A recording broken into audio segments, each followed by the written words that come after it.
All right, kindergarten through second grade. Here is your book this week. One word from Sophia.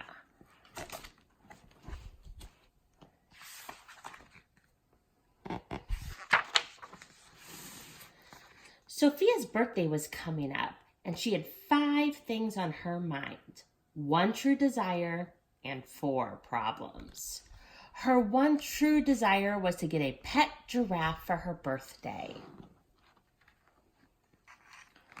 The 4 problems were mother, who was a judge, father, who was a businessman, Uncle Conrad, who was a politician, and Grandmama, who was very strict.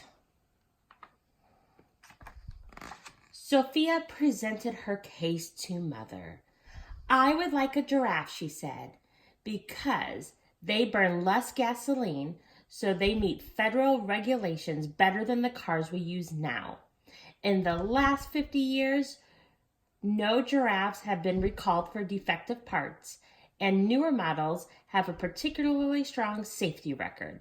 Also, giraffes have not been shown to be the cause of any major diseases. Giraffes are legal in all 50 states. And a giraffe could take me to ballet class and deliver me right to the 2nd floor.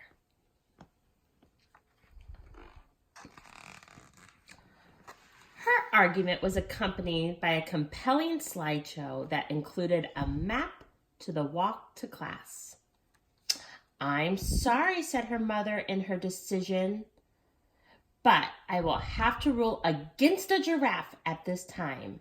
You provided no proof that you were ready for pet ownership and failed to cite any laws about minors driving quadrupeds, and your argument was too verbose.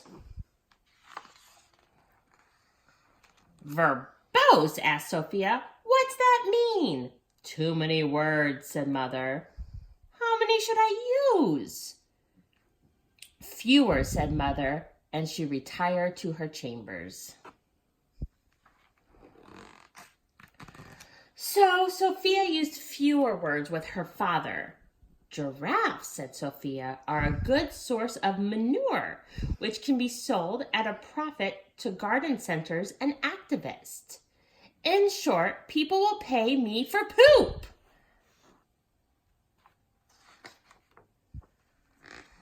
Her proposal was accompanied by a compelling graph showing how much money she would make. I'm sorry, said Father, but your business plan is unsound.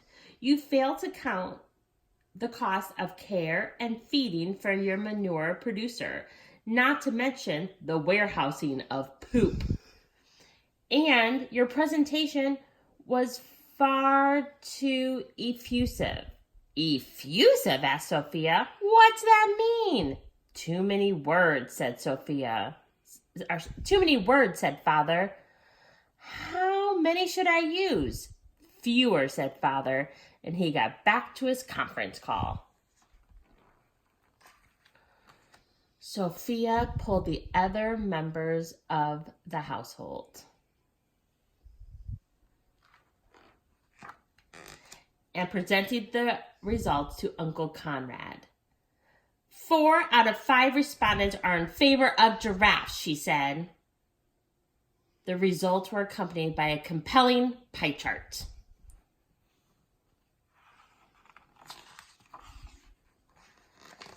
I'm sorry, said Uncle Conrad, but your results indicate that being in favor of giraffe ownership would cost me support from the Pony American community. And besides, your report was far too loquacious. Sophia didn't even need to ask. Finally, she approached Grandmama. She accompanied her plea with a compelling foot rub. Giraffe? No, said Grandmama. And do try to get to the point next time.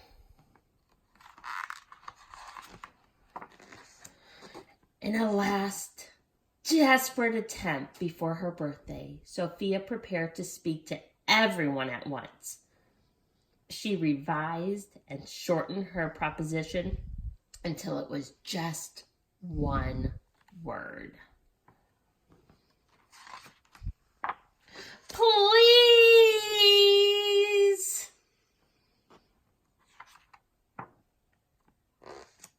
The proposal was accompanied by a particularly compelling pair of eyes.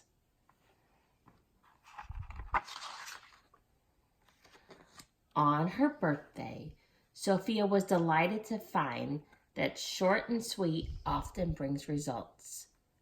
One word really worked, she said. And 2 words came in handy as well. Thank you.